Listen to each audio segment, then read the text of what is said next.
broad alliance of advocates and experts calling for this execution to be stopped. This includes eminent scientists and doctors, advocates for autistic people and their families, parental rights advocates, attorneys who have represented people wrongfully accused of child abuse, faith leaders, innocence groups, and exonerees, and many more. We have many of these supporters here with us today, including 3 innocent people who were wrongfully convicted and exonerated in Texas. Robert is also supported by best-selling novelist John Grisham, who has sent a statement that will be read later during our time together. There's also Reverend Brian Wharton, the lead detective who investigated the death of Robert's daughter Nikki, directed his arrest, and testified for the prosecution at trial. After reviewing the new evidence, he now believes that Robert is innocent. I'm thrilled that you'll be able to hear from Reverend Wharton and some of these other supporters here today. We're grateful to the Texas lawmakers from both sides of the aisle who have called for a stop to this execution. And we're also thankful to stand alongside like-minded organizations who have expressed support for Robert, including the Texas Young Republican Federation and the Libertarian Party of Texas. And just this past week, we saw an incredible coalition of conservatives and pro-life activists come together and demand a new trial for Robert during a press conference held by Republican Representative Lacey Hull. This includes Crime Stoppers of Houston, Texas Right to Life, Republican donor Doug Deason, and more. It's not surprising, though, because over the past year and a half, Texans of all walks of life and others worldwide have recognized that a horrific miscarriage of justice is at risk of being carried out. Hundreds of thousands of people are calling on Texas authorities to stop this execution. From the get-go, Robert's case has been littered with errors, inaccuracies, and a blatant disregard for his rights as a parent, and an outright refusal by those in authority to review the facts and evidence. This should deeply trouble every single Texan, regardless of their position on capital punishment. All Texans should agree that executing an innocent man is wrong. The objective medical evidence proving there was no crime in this case is so clear and so strong, it is unconscionable that the state is poised to take Robert's life. These concerns are why many of my fellow conservatives have called for a new trial or spoken out against this execution. The lack of integrity, transparency, and accuracy of a system that would willingly put a man like Robert Roberson on death row and fast-track him toward an unjust execution are at odds with our values. It is irresponsible and reprehensible for the state of Texas, a state that prides itself on upholding the sanctity of life, of securing justice, of leading with common sense, transparency, and facts, to allow this execution to proceed in just 12 days. Today, we call on Texas leaders to confront the realities of Robert Roberson's case, recognize these very serious concerns, and intervene to save his life. Because executing Robert Roberson would not be justice. It would be a mistake. It would be a murder at the hands of the state of Texas and an affront to truth, reason, and common sense. The whole world is watching. Texas, do not kill this innocent man.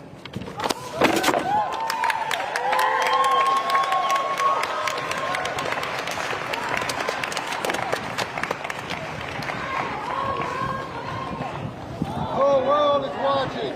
The whole world is watching. The whole world is watching. The whole world is watching. The whole world is watching. As we kick off our program, I am honored to read a statement from Republican State Representative Brian Harrison. While Representative Harrison couldn't be here today, we're grateful for his steadfast support for Robert. Thank you for allowing me to address you this afternoon because I believe no issue is more important for the Texas government than protecting life and liberty, and we must ensure Texans are never deprived of them without due process and fair trials. I am a proud conservative Republican, but questions of guilt and innocence should never be partisan. I'm going to start by saying something many of you may disagree with. I believe the death penalty absolutely has a place in our criminal justice system, and I am a strong and ardent supporter of it. However, it's actually because of my support for the death penalty that I've been so compelled to speak out in the Robert Roberson case. I believe it's most incumbent on those of us who support the death penalty to be the most vigilant in ensuring potentially innocent people are never subjected to it. Our goal must always be to seek justice. And I don't know who on my side of the aisle still needs to hear this, but executing a potentially innocent person who has never had due process, who has never had a fair trial, is the exact opposite of justice. This should not be controversial. I am a fierce proponent for limited government, And all conservatives who claim to be skeptical of government's inability to get things right and who recall Reagan's words that government solutions are often worse than the problems they're trying to solve should join me in being willing to say that I will never blindly trust the government because the government gets it wrong a lot. Courts are the government, and they can get it wrong too. A year ago, on Robert's previous execution date, President Trump's now Health Secretary, Robert F. Kennedy Jr., made the following statement. Robert Roberson is scheduled to die in Texas at 6 p.m. Central Time. His execution would compound an already serious miscarriage of justice. Governor Abbott needs to step in. That was right then, and that is right now. This is a complex case, but let me try to make it simple. The public is now being confused and given misinformation from the government about how Nikki was supposedly murdered. The official narrative has changed dramatically over time. There are only two options. Was Robert convicted of murder under shaken baby syndrome, as the state said during trial, or was he convicted of beating his daughter to death, as the government dishonestly claims now? If she was a victim of shaken baby, then under the current junk science laws, Robert must be given a new trial because of how that hypothesis has come into doubt in the past 20 years. The government knows this, and that's why they're trying to confuse the public with the new allegation. The new claim is that Nikki was beaten so viciously that she died. This is demonstrably false. If we know anything from the CT scan that the jury was never shown, and the photos, it is that Nikki had no significant bruises, no significant lacerations, and not so much as a single hairline fracture anywhere on her body. Does the government really expect Texans to believe any 2-year-old child could be beaten to death without even one single serious bruise? Apparently they do. What is potentially the most shocking part of Robert's story is that his court-appointed trial attorney simply agreed with the prosecution that this was a classic shaken baby case. Therefore, no jury has ever been presented with any evidence or arguments of Robert's potential innocence. Justice demands that Robert be given a new trial so that a jury for the first time ever can judge his guilt or innocence on the totality of the evidence, including the mountain of potentially exculpatory evidence, something that has never once happened. People can have differing opinions of Mr. Roberson's guilt or innocence, but it is a matter of objective fact that Mr. Roberson was never given a fair trial or due process. The Texas government must never deprive somebody of their life absent due process, yet we are days away from that happening. I firmly believe it will become clear in time who was on the right side of history and who was championing the execution of a potentially innocent man who was never afforded due process or a fair trial. People often ask why I've been so passionate and vocal on this issue. It's simple. I do not want my children to inherit a state where potentially innocent people can have their lives deprived of them by the government. Join me in praying for the officials who have it within their power to grant Robert Roberson a new trial, do so that true justice can finally be delivered.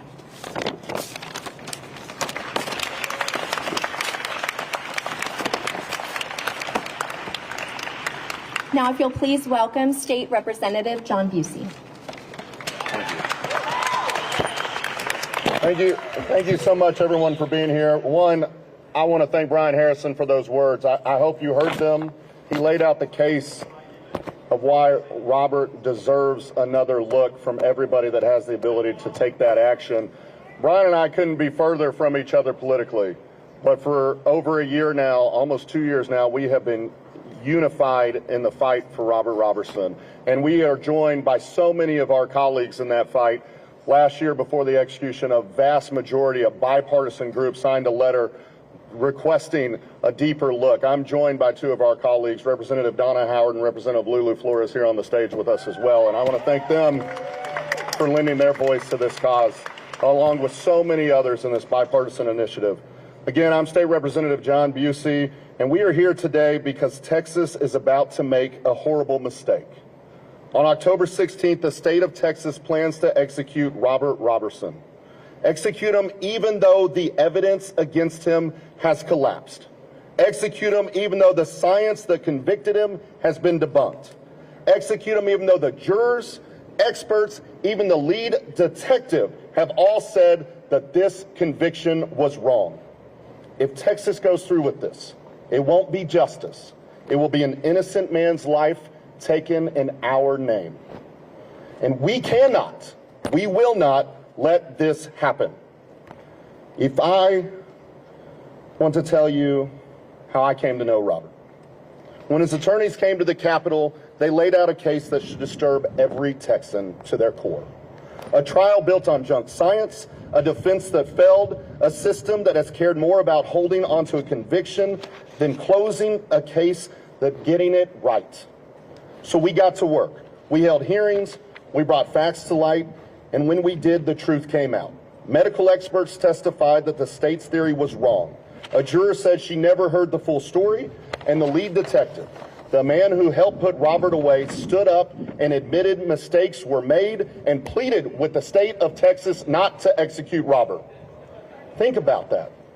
The detective, the juror, and the experts all agreeing that this man should not be executed. So I ask you, what kind of justice is it when even the people closest to the case say it is wrong and the state presses on anyway? Let me tell you what convinced me the most. I went to see Robert myself. I sat with him just days before his scheduled execution last year. And you might expect a man in his position to be bitter or angry or even broken. But that's not what I saw.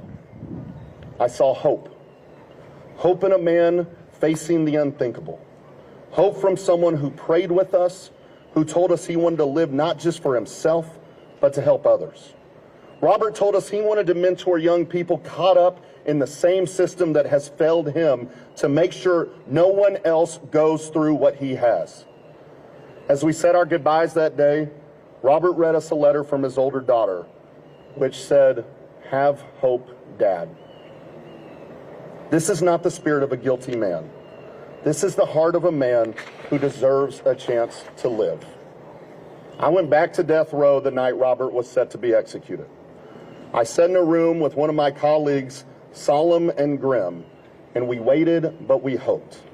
And I want everyone to imagine what was going through Robert's mind as the clock ticked towards 6 p.m. that day, the execution hour, and what it must have felt as it rolled past 6 p.m. that night. 21 years we have tormented this man. Isn't that long enough?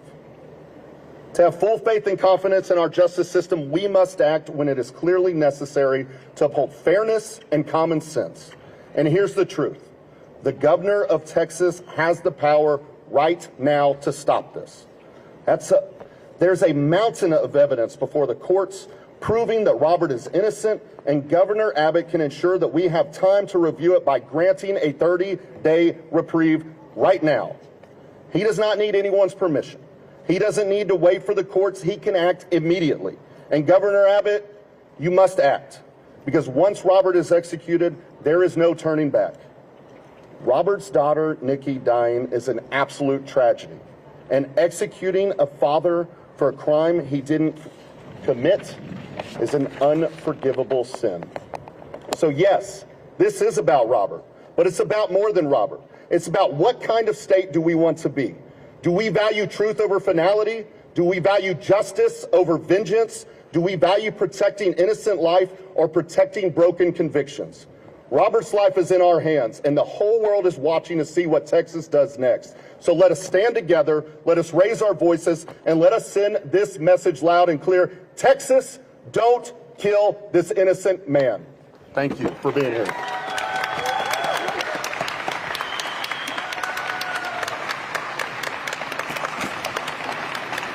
Thank you, Representative Busey. Now, if you'll please welcome Josh Burns, an exoneree who was wrongfully convicted under the now discredited shaken baby syndrome.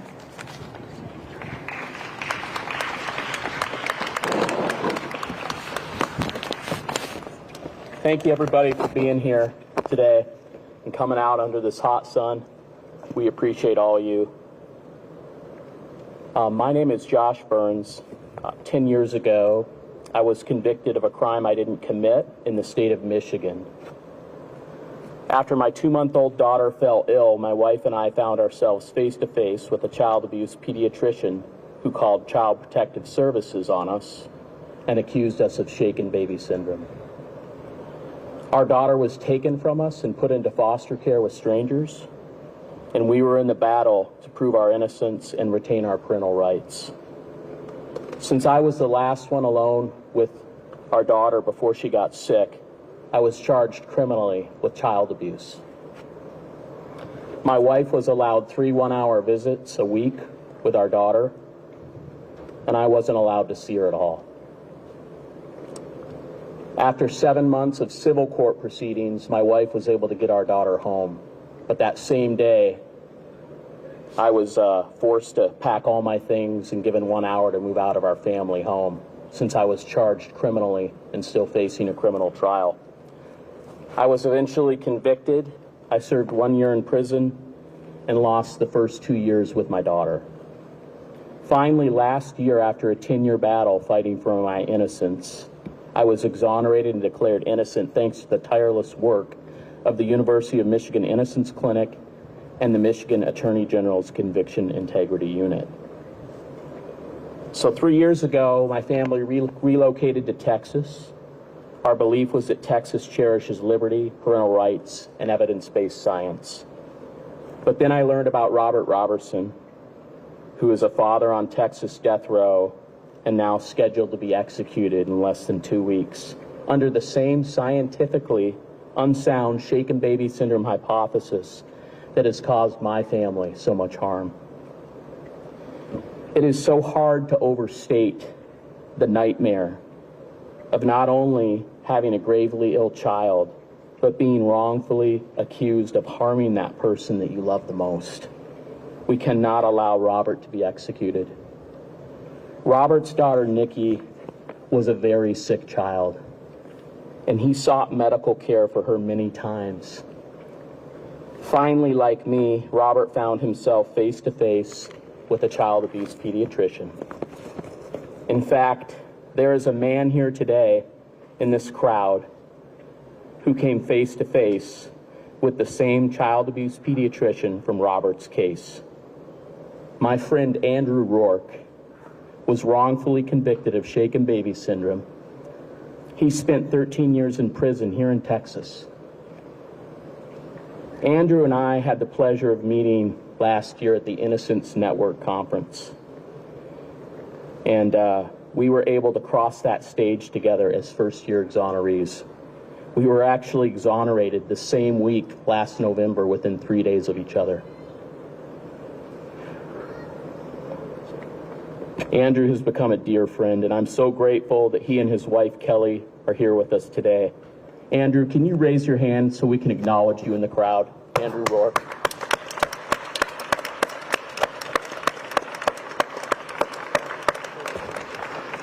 Thank you, brother, for being here. Also with us today, Anna Vasquez. Can you raise your hand for us, Anna? Where's Anna? Anna, another exoneree. She spent 13 years in prison and thankfully was declared innocent and exonerated. I know that Anna has others here. I didn't have a chance to write their names down, but there are other exonerees here as well. We also have a man here, Barry Beach. Barry Beach spent 33 years behind bars, falsely accused. And he's still fighting. He's been exonerated once, and he's still fighting for another exoneration. Barry, will you raise your hand to be recognized? Barry, thank you. Barry flew here all the way from Montana. Thank you, Barry. Thank you. To all my brothers and sister exonerees here today who've been to these Innocence Network conferences, I'm going to try to say this. How sweet would it be to attend that conference with Robert and watch him cross that stage? What a dream come true that would be for all of us, wouldn't it? We hope and pray that for Robert. I have worked with so many champions of justice in this fight for Robert's life, from all sides of politics. Law enforcement agencies, groups who support the death penalty, groups who want to abolish it. But the one thing we all agree on is that Robert and Nikki deserve truth and justice. And we all agree the only way we can get truth and justice is to ensure that all the evidence is heard. So I once again ask the courts to order a stay of execution and a new trial. Robert was convicted using junk science that no longer stands under the scrutiny of truth and justice. And Andrew and I stand here today as living proof of that fact. To those in Texas who have the authority to stop this execution, I have this message. Be humble. Seek the truth and seek justice.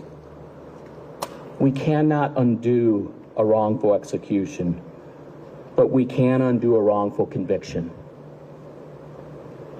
You must ensure that you get this right. The integrity of our system of law depends upon you getting this right.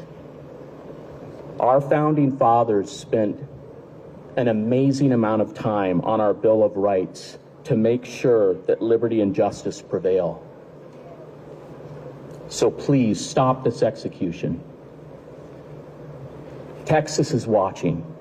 Our nation is watching. The whole world is watching.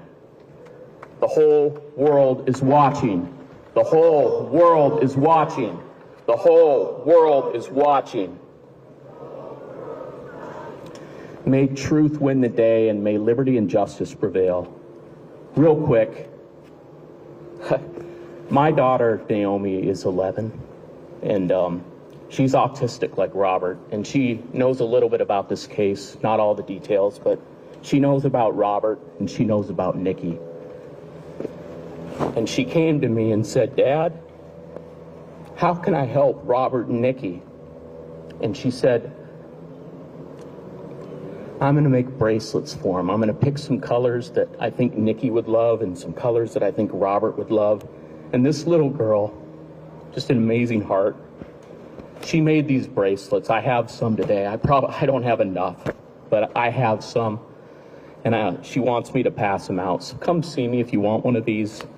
I'm going to wear this bracelet for Robert and Nikki until they get justice. Thank you so much for being here. Thank you.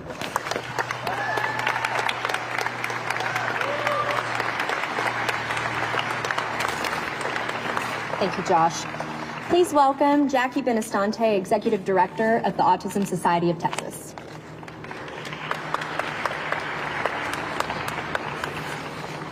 Good afternoon. Thank you for being here today. We stand on these Capitol steps, not just to demand justice for one man, but to confront a failure that should shake every one of us to our core. Robert Roberson is an autistic man. He is also an innocent man. Yet unless we act, he will be executed by the state of Texas on October 16th for a crime he did not commit. This case has shattered something deep inside many of us. Our faith, this is hard. Our faith in the idea that the justice system, even with all its flaws, would ultimately protect the innocent. I used to believe that if an autistic loved one found themselves misunderstood in the wrong place at the wrong time, the truth would win out. But Robert's story has forced many parents of autistic loved ones and autistic adults to confront a chilling reality, that when autism meets ignorance in the courtroom, justice is not guaranteed. In 2002, Robert brought his 2-year-old daughter, Nikki, to the only hospital in rural Palestine, Texas. She had a high fever, a history of chronic illness, and had been prescribed medications now known to suppress breathing in children. Tragically, Nikki passed away. The medication that Robert was instructed to give his daughter likely contributed to Nikki's tragic death. Robert did what any loving father would do. He sought help. But instead of receiving compassion, he was met with suspicion. Because Robert had not yet been diagnosed with autism, his quiet and reserved demeanor, his lack of visible emotion were misinterpreted as signs of guilt. Medical staff and police described him as unemotional, detached, and cold. These misperceptions became the foundation for the prosecution's case. But here's the truth. Those weren't signs of guilt. They were signs of autism. Too often, people with autism are misunderstood and misjudged when they come into contact with the criminal justice system. Robert did not present like the hospital staff or the police expected a concerned father to act, so they rushed to judgment against him. Robert wasn't formally diagnosed with autism spectrum disorder until 2018, long after his trial. But as many adults who we see receive a late autism diagnosis, signs were always there. From as early as preschool, he was identified as a child with special needs, including a significant speech delay. He received both speech therapy and special education services, clear indicators of the neurodevelopmental challenges that would later be recognized as autism. At his 2003 trial, none of this was presented. Robert didn't testify. No expert explained what autism is or how it affects communication or emotional expression.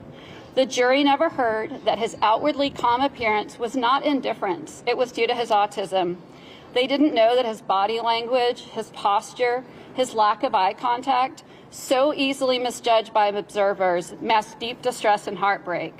The jury never had the chance to truly understand who Robert Roberson is, and because of that, they sentenced him to die.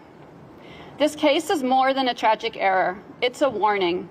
It tells us that the criminal justice system is still unequipped to understand autism, that we are criminalizing disability. If we let this execution go forward, we are saying that misunderstanding someone's neurology is enough to kill them. As executive director at the Autism Society of Texas, I've seen the progress we've made in raising autism acceptance, but Robert's case just shows how far we still have to go. If the state proceeds with this execution, it will not only be executing an innocent man, it will be sending a message that being autistic in America can be a death sentence when the system fails to understand you. We must not let that happen. I call on Governor Greg Abbott and every person with the power to intervene. Stop this execution. Re-examine the evidence. Listen to the science. Listen to the experts. Listen to your own conscience. The whole world is watching. Say, the whole world is watching. The whole world is watching. The whole world is watching. The whole world is watching. Thank you. And to all of you here today, keep raising your voices. Keep fighting.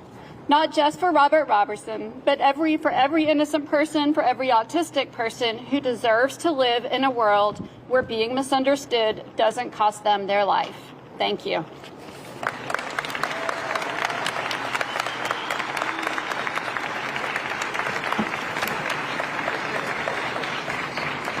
Now, if you can please welcome Donna Farmer, Robert's spiritual advisor.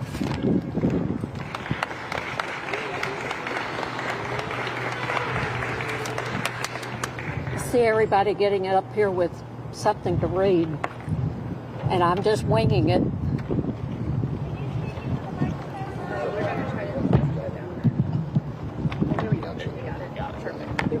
How's that?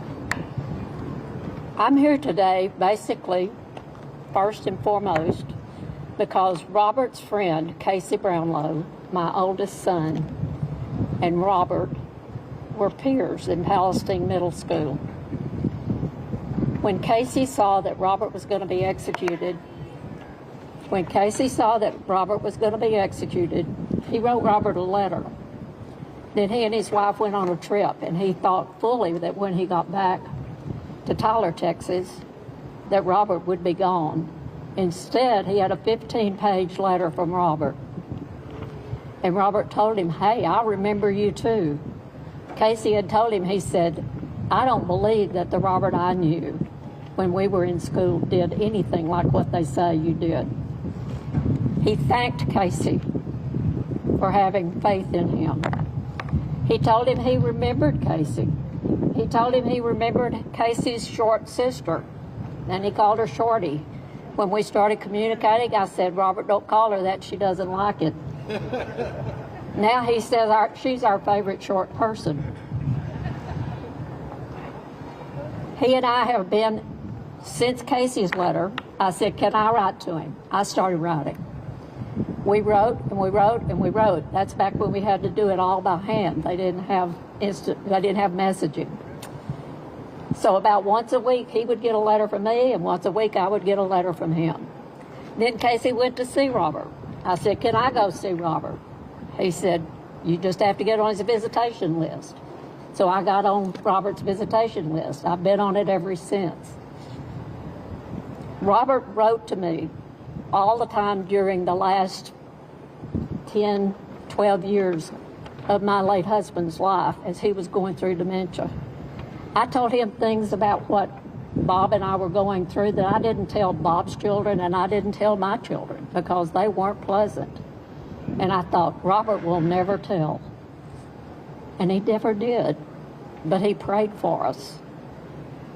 Whatever was going on with him, I prayed for him. We're still doing that. Now we just do it through Securus messaging instead of on paper and pen. Somebody asked me not long ago, said, you've seen, I've been to hearings in Palestine. I was at the hearing last year down here. I've seen the evidence now that the former jury never got to see. I've heard it, I've seen it. They said, what if you didn't know that? Would you still believe in Robert? I said, I'd have to still believe in Robert because my first impression of Robert was what my son Casey said. This is who Robert is. And I trusted Casey's judgment and character. Y'all, I was on my way. I was on my way to Huntsville last year in October on the 17th. And my daughter-in-law called me. And she said, where are you? In East Texas. I said, I'm in front of Brookshire's. She said, you need to come back. I said, I'm on my way to Huntsville. She said, you've got to come back. Come to the house. So I drove back. She said, Casey's gone. She said, I think it probably happened last night. Said, he had curly hair like I do. She said all of his hair was still in place from when he went to bed.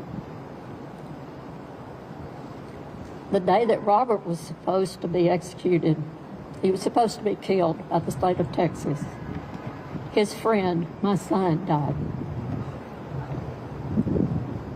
Then the judge saw fit back a couple of months ago to set the same date this year.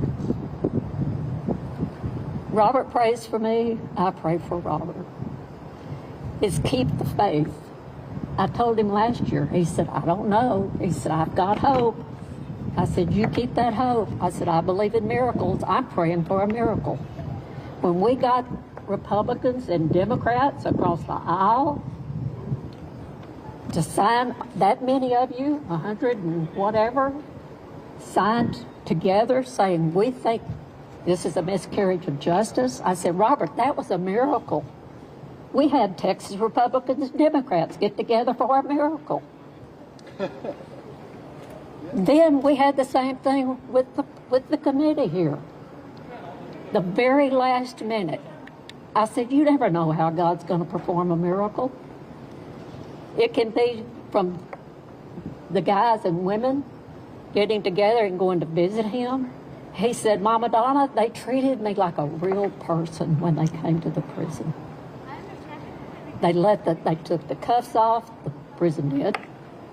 They took the shackles off. He said, they shook my hand. And he said, before they left, they hugged me, and we had prayer together. I said, Robert, those are miracles. I'm still praying for those miracles. I'm praying today. My prayers have been for that. My prayers are that. All of you who are telling me how many days are left, I don't appreciate it, because that's kind of my means of trying to deal with these dates. I just don't count. But my prayer is that our elected officials will have the humility, and I know it's hard in Texas to be humble, have the humility to have the wisdom to correct while we still can and save the life of a man whose life is just as important as the governor is your life and my life is. Thank you.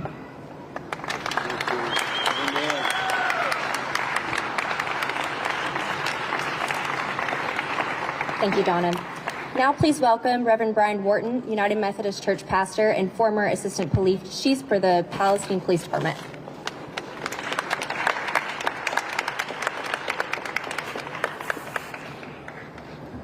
I am all of those things and a few others. Ask anybody, they'll tell you. I met Robert Roberson for the first time in the emergency room.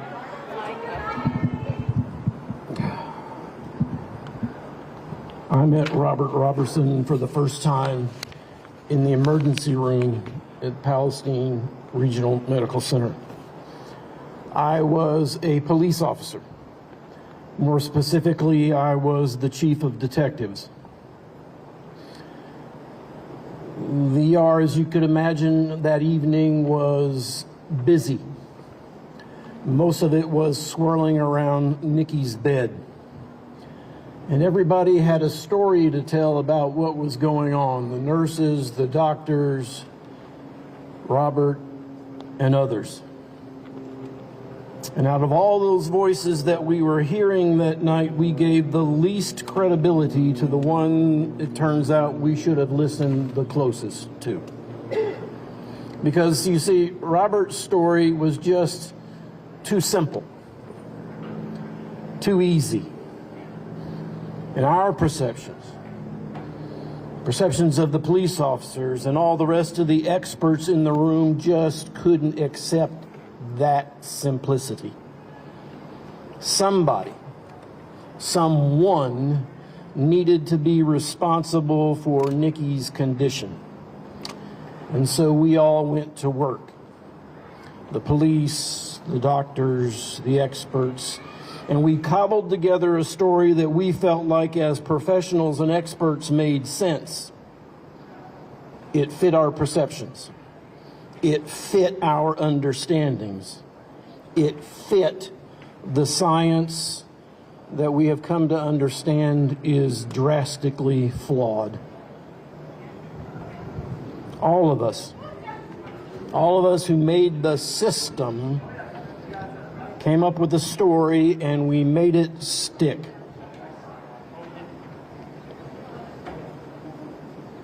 I have to say, though, by the time we got through the trial, I wasn't comfortable. There was some things that happened during the trial that I thought were not right.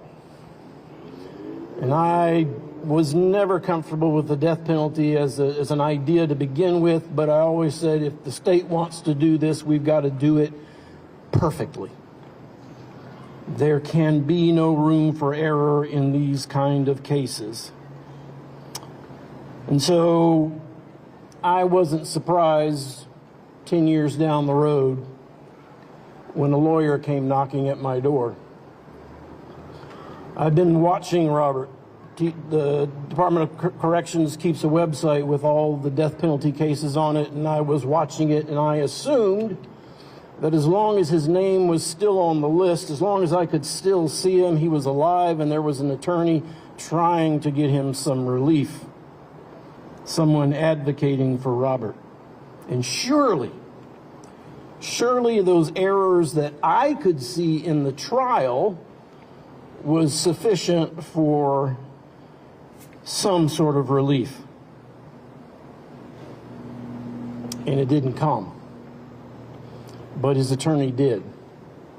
And so we began to speak to each other, and I began to look at the things that she was presenting.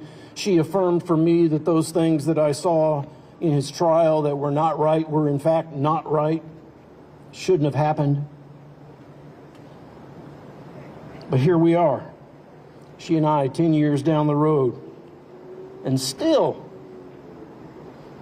with all the evidence, be willing to bet there's some of you out there that have read all of that, the filings, the testimonies, the records, And like me, you're as equally certain that we, the police, the courts, the doctors, the medical examiner, all of us made mistakes which have put an innocent man in danger of execution. I, with you, are now witness to the lengths that system will go, the state will go to sustain a conviction, to simply keep the gears moving, keep the gears grinding forward. No thought whatsoever for the humanity that gets bound up in those gears and the justice that's being denied. Robert is not an inconsequential convict. He is a man. He is a very good man, full of grace and joy and forgiveness. Like all of us, not without flaws, but absolutely a man without guile. Robert has never wavered from the truth that he told in the emergency room 20-some-odd years ago in Palestine, Texas.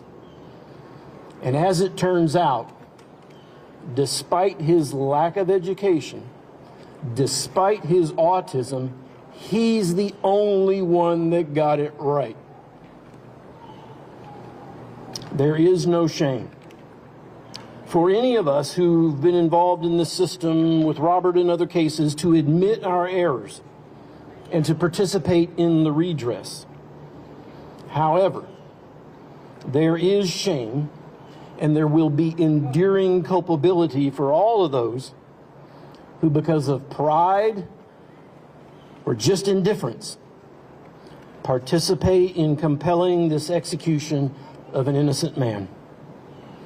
And so to the state of Texas, I say the whole world is watching. Texas, do not kill this innocent man.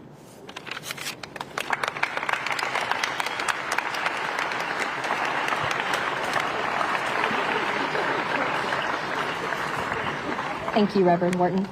Now we'll hear from Tom Mooney of Bikers for Christ, who will read a statement from Robert.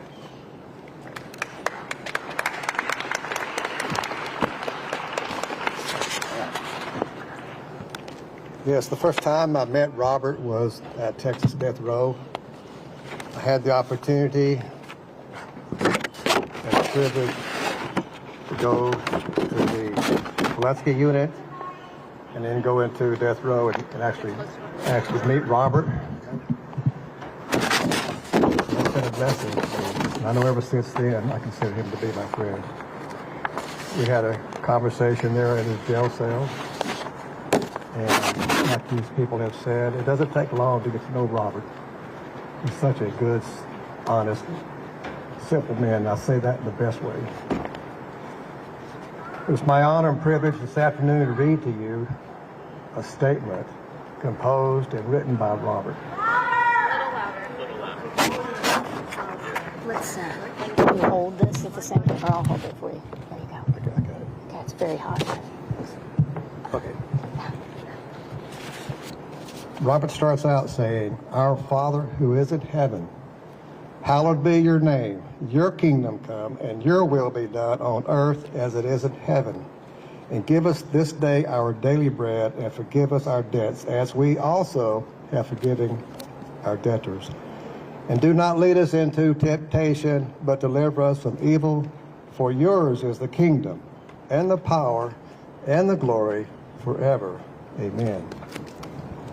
Praise the name of the Lord. Blessed be the name of the Lord from this time forth and evermore. From this time forth and evermore. From the rising of the sun to its going down, the Lord's name is to be praised. Psalm 113, verses 1 to 3. And then Robert goes on to write, "It is God and His grace that has kept me strong and that has kept me going for over 23 and a half years.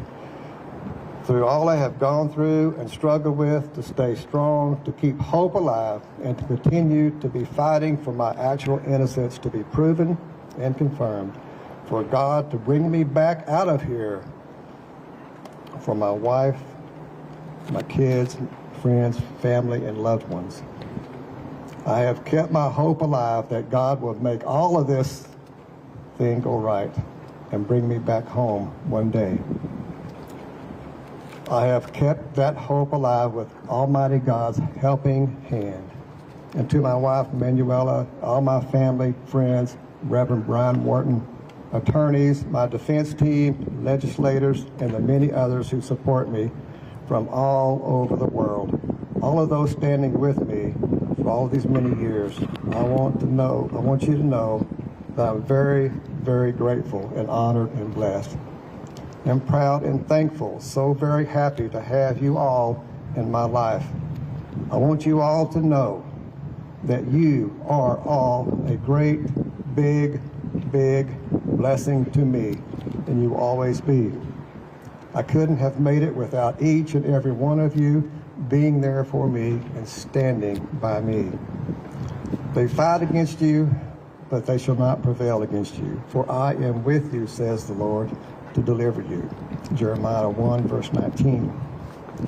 No weapon that is formed against you will prosper.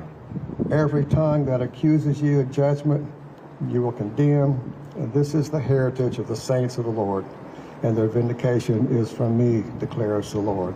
Isaiah 54, verse 17. And Robert concludes his statement by saying, Almighty Father God, you have promised me to deliver me from my enemies, and you keep your promises.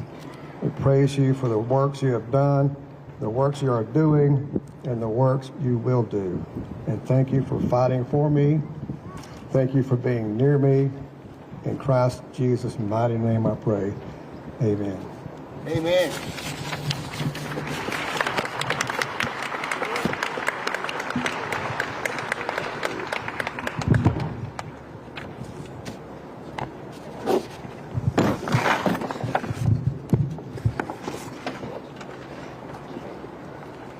Thank you, Tom. Finally, we will hear from Gretchen Swin, Robert Roberson's attorney.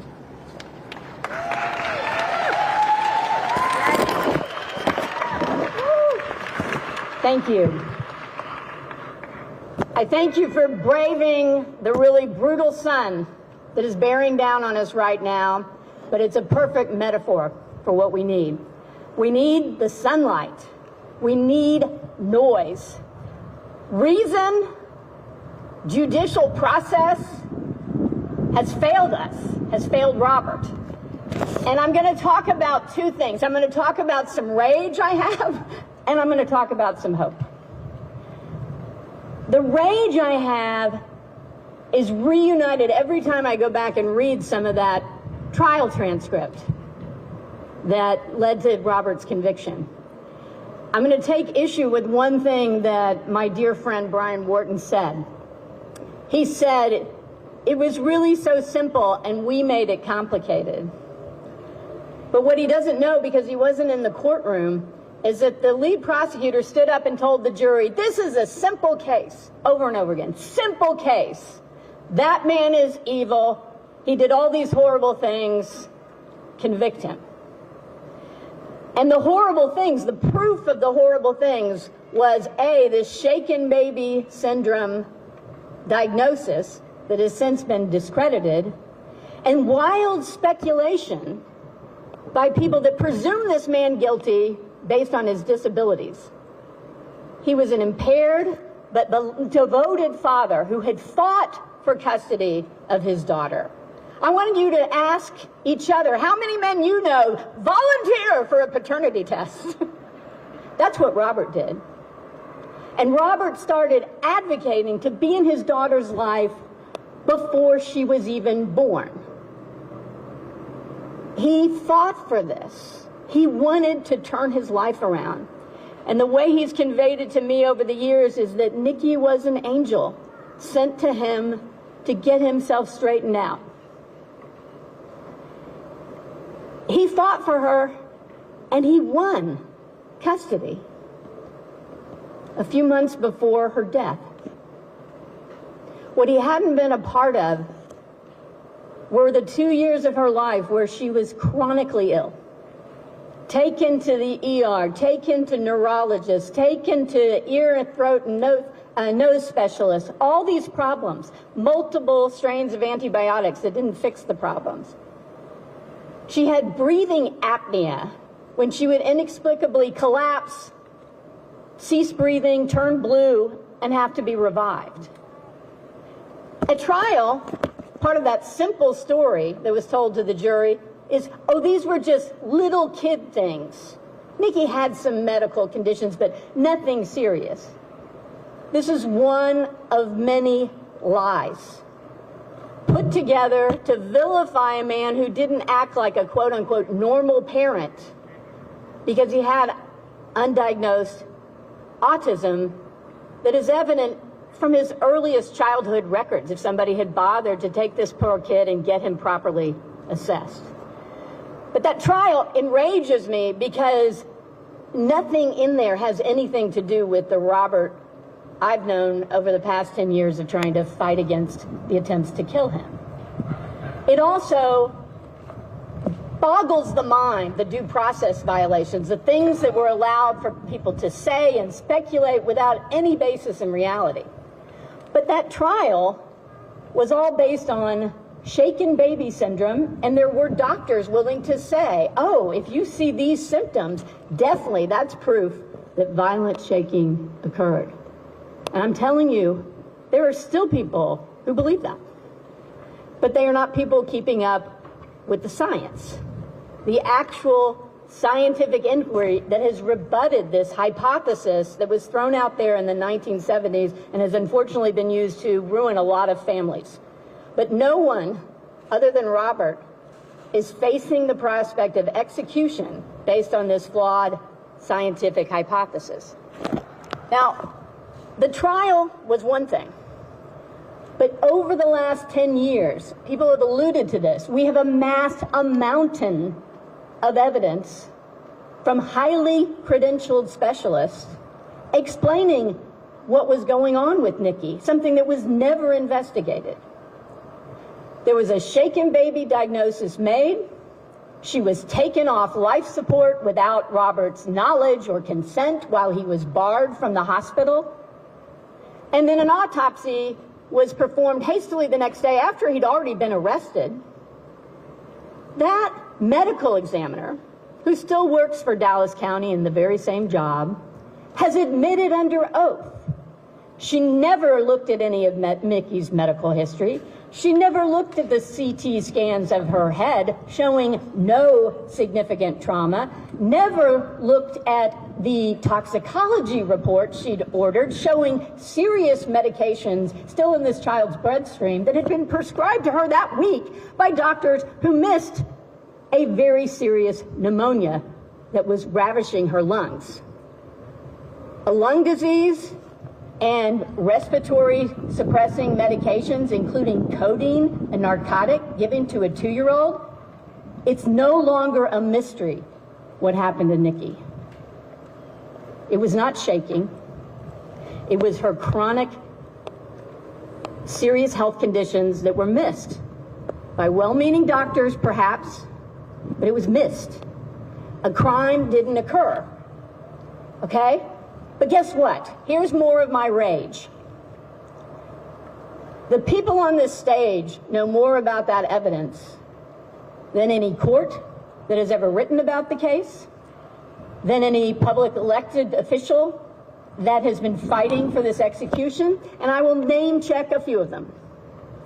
Since 2016, when I began representing Robert, which I will point out was the first time in 14 years any lawyer investigated his claim that he was innocent. Think about that. Someone pointed out his appointed defense lawyer conceded it was a classic shaken baby case. That's in the trial record with every single juror. Yes, it's a shaken baby case. Don't listen to my client. Can you imagine? And guess what? The judge who appointed that lawyer was the one who stripped Robert of his parental rights after Nikki was already dead, and whose son was one of the lead prosecutors. This is a small town justice in Texas. All right, but that DA that led the charge to get this shaken baby diagnosis case taken to, the level of a death penalty, he's gone. The new DA, who was there at the time of trial, I thought, she's got to be willing to sit down with me, hear what the real evidence is. Every time, I've been denied. The elected DA in Anderson County, Allison Mitchell, has refused ever to meet with me or any of my intermediaries to hear about the complex evidence. And you'll say, oh, well, she could just study that on her own. No, it is reports from pediatric radiologists, neuropathologists, toxicologists, et cetera, et cetera. You can't just sit down as a lawyer and figure this stuff out. She wouldn't talk to me. But you can go back and listen to her testimony in this building behind us and see how well she knew the case when she set that execution date last year. She couldn't answer a single question about what had been said at trial versus what the new evidence was. She couldn't even identify the expertise of her own hired gun expert. She didn't know but he had the answers. It was mind-boggling. I urge you to listen to that recording. And one of our brave lawmakers, I believe it was Representative Harrison, who spoke through Nan today, he kept asking her, I'm a little troubled that you're setting this execution date and you seem to be so unfamiliar with the case. All right, a miracle happened. You've heard some about the miracle. Why are we here again? When all that came out, right here in this Capitol. Well, that DA decided to hand over responsibility to the Attorney General's office. That was in June. A week later, they're 1 week on the case, this complicated case that's been going on for 10 years. They seek another execution date. Would they meet with me? No. Every request I've made directly to the Attorney General's office and through intermediaries, denied.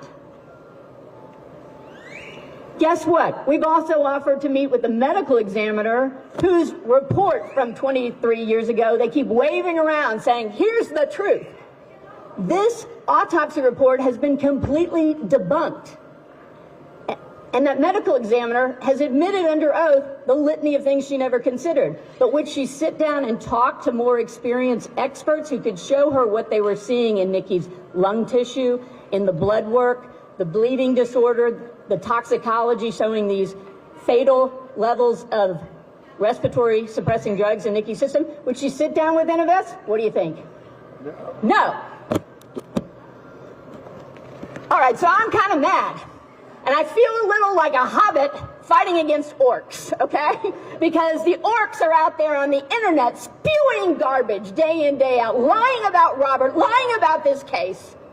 You should be enraged. A lot of these people are elected representatives. I have no clue what they're doing. They certainly know nothing about the new evidence, and they never mention it. They keep reciting that autopsy report, but then they've added a whole new layer of lies. The new lie is that Nikki was beaten to death. All right, let me point something out to you. If Nikki had been beaten to death, there would have been no shaken baby syndrome diagnosis. The reason that thing exists, it came into being because of mysterious collapses of infants and toddlers where doctors couldn't figure out, and there was a speculation, maybe this explained this internal condition when you didn't see anything on the outside. That is not the way the law of physics works, though. If you beat someone, there are external markers. If you shake them violently, if they are injured, it will be in their neck, not creating internal bleeding outside of the brain. But this is where the advances in science have been huge. But it has left behind, it seems, many in the pediatric community who spent years diagnosing this thing, sending probably thousands of people to prison for something that was a speculation And the very man who threw it out there as a hypothesis disavowed it and was shocked that people were being accused of criminal actions based on his thought experiment. So I have all this rage about the lies. And I need your help fighting back against this. Learn the case. Anything you want to see. I mean, I am so transparent, it's not even funny, because I'm not a real defense attorney. I'm about telling the truth. And I have nothing but righteous rage on behalf of my client, Robert, because I don't think he's potentially innocent. I know he's innocent. I know it. And I know there was no crime.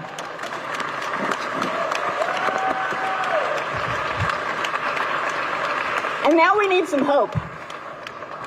And part of my hope comes, I'm way too long-winded all the time, but I get hope looking out and seeing these faces. And I hope you represent the 10 more people you will go and tell about Robert's case. You will look for accurate information about his case and you will share it. You will fight back against these trolls, these orcs on the internet spreading garbage to try to justify a wrongful execution. Who does that? How is that justice? How is that protecting the sanctity of life? How is that honorable in the face of the tragic death of beloved Nikki? It is, quite frankly, disgusting. So I will say we will continue as the legal team to do everything we can to urge those in positions of power to acknowledge, finally, the overwhelming evidence that Robert is innocent and that no crime occurred. As Texans, like you, I am one, I'm interested in things like truth and justice. And I vehemently reject the concept that a state-sanctioned murder of an innocent man can further either of those goals. And I have the very great honor to share with you a statement that was conveyed to me by John Grisham. I imagine that's a name you're familiar with. What you may not know is he has publicly come out and expressed outrage about this case and his commitment to writing his next book about Robert's case. Look it up. Plan to buy it. But here's what Mr. Grisham has to say to us. I am here with you in spirit. I am working hard on a book about Robert's case where the ending has yet to be written. Unlike my other 2 nonfiction books, I'm writing Robert's story in real time, hoping we can bend his story away from the tragedy it has been for over 20 years now. There is the tragedy of Nikki's death, the tragedy of her father being falsely accused based on junk science. There is the tragedy of people in power so far being unwilling to admit that mistakes were made, terrible mistakes, with a man's life hanging in the balance.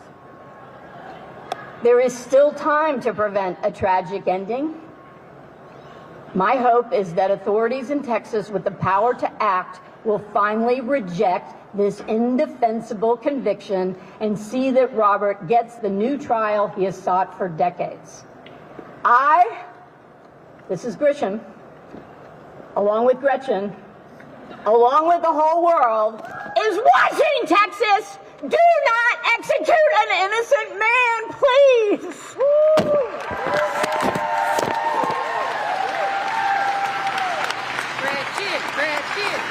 And I'll tell you, people, there are some really powerful voices up here on the stage, and we have committed to making ourselves available to journalists who want to ask us questions. We will stay here until we collapse, but we'd like to do it in the shade. So thank you, and please learn the case.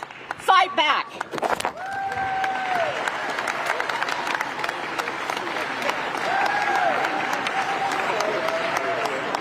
Thank you all again for being here. For media, credentialed media that has questions, we will meet you over in the shade. Thank you. Wait, you guys want to do a quick group picture? Real quick?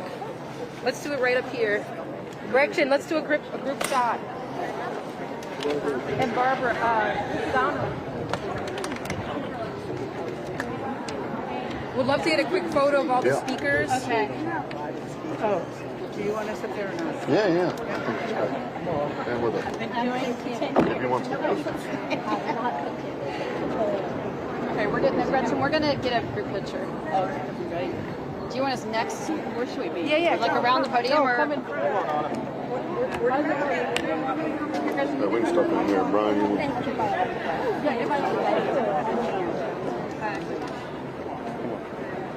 Black told me that it's for you. Yep. Thank you for being here. Come on, Reverend Warren, get in the middle. You're all, come right here. I'll see you in Chicago. Yes, I'll be there. Innocence Network conference. Where are we looking right here?